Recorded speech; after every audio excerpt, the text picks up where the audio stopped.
नरेश मीणा और प्रमोद जैन भाया की नामांकन रैली के बाद बीजेपी ने अपना प्रत्याशी चुन लिया है। झालावाड़ में एक बार फिर से वसुंधरा राजे ने अपनी ताकत दिखा दी है। लंबी चर्चाओं के बाद बीजेपी ने अंता विधानसभा उपचुनाव को लेकर मोरपाल सुमन के नाम पर मोहर लगा दी। मोरपाल सुमन को प्रत्याशी बनाया गया है। बता दें कि वो 12 पंचायत समिति के प्रधान भी रहे हैं। बताते हैं कि मोरपाल सुमन कौन है, पर उससे पहले खास बात यह है कि मोरपाल सुमन के साथ हाल ही में एक ठगी की घटना हुई थी। दरअसल अंता विधानसभा उपचुनाव में बीजेपी की टिकट घोषणा से पहले 12 पंचायत समिति प्रधान से 38,000 रुपए की ठगी हुई थी। ठगों ने नामांकन दस्तावेज तैयार करवाने का झांसा देकर रुपए खाते में ट्रांसफर करवा लिए थे। पीड़ित मोरपाल सुमन के पास रविवार को एक फोन कॉल आया था। कॉल करने वाले व्यक्ति ने खुद को दिल्ली स्थित बीजेपी मुख्यालय का पदाधिकारी बताया। उसने कहा कि पार्टी ने अंता उपचुनाव के लिए उन्हें उम्मीदवार बनाने का फैसला लिया है। फिर ठगों ने नामांकन दस्तावेज तैयार करवाने के नाम पर 38,000 रुपए जमा करने को कहा। खुशी में आकर मोरपाल सुमन ने अपने बेटे दीनू उर्फ पदम सुमन की मदद से बताए गए बैंक खाते में पैसे भी जमा करवा दिए।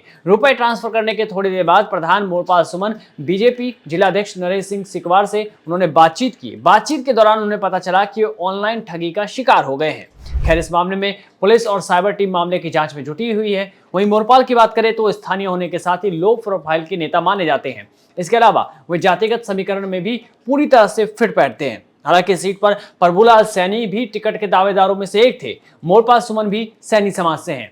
अंता के सियासी समीकरणों को देखते हुए सैनी समाज से उम्मीदवार देना जरूरी था। बीजेपी ने इसी फीडबैक के आधार पर सैनी समाज के उम्मीदवार को टिकट दिया है और मोरपाल वसुंधरा राजे के भी काफी नजदीकी माने जाते हैं।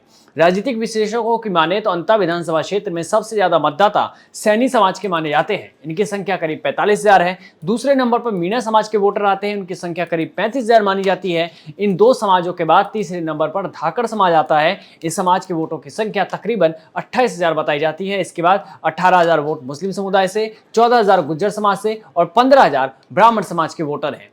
वोटर लिस्ट का ड्राफ्ट प्रकाशन के समय अंता विधानसभा क्षेत्र में कुल 2,26,227 वोटर थे, जिनमें से 1,15,982 पुरुष, 1,10,241 महिला और 4 अन्य वोटर थे। अंता में उपचुनावों की तैयारियों के लेकर वोटर लिस्ट के अपडेटेशन अभियान में 1,336 वोटर बढ़ चुके हैं। 1 अक्टूबर को फाइनल वोटर लिस्ट का प्रकाशन हुआ था। अब यह ध्यान देने वाली बात यह है कि बीजेपी सरकार बनने के बाद से 7 सीटों पर उपचुनाव हुए हैं। इनमें से बीजेपी ने 7 में से 5 सीटें पर जीत दर्ज की, जबकि कांग्रेस ने को केवल 1 सीट मिली। उपचुनावों में कांग्रेस और हनुमान बेनीवाल की पार्टी आरएलपी को बड़ा नुकसान झेलना पड़ा था। उपचुनावों से पहले 7 में से 4 सीट कांग्रेस के पास थी, उसके पास केवल 1 सीट रह गई। पिछले साल खिवसर, देवलियारा, झुंझुनू, दौसा, चौरासी, रामगढ़ और सलूम्बर सीटों पर उपचुनाव हुए। इनमें खिवसर, देवलियारा, झुंझुनू, रामगढ़ और सलूम्बर सीटों पर बीजेपी जीती। अब अंता में त्रिकोणीय मुकाबला है। एक तरफ युवा नेता, संघर्षशील नेता नरेश मीणा है, दूसरी तरफ तमाम आरोपों के बाद भी समाज सेवी की छवि लिए प्रमोद जैन भाया और तीसरी तरफ बीजेपी के अब मोरपाल सुमन होंगे, जो वसुंधरा राजे के खास है और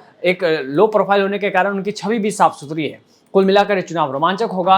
और उससे भी खास बात यह है कि पहले बीजेपी ने यहां से प्रभुलाल सैनी को टिकट दी थी। प्रभुलाल भी यहां से एक बार चुनाव जीत चुके हैं। इस सीट के अस्तित्व में आने के बाद से अभी तक कुल 4 बार चुनाव हुए। इनमें से 2 बार कांग्रेस के प्रमोद जैन और एक बार बीजेपी के प्रभुलाल सैनी और कंवरलाल मीणा ने यह जीत दर्ज कराई कि कुल मिलाकर बीजेपी और कांग्रेस के बीच में मुकाबला अब रोचक होने वाला है। इस वजह से भी ये मुकाबला देखने लायक होगा।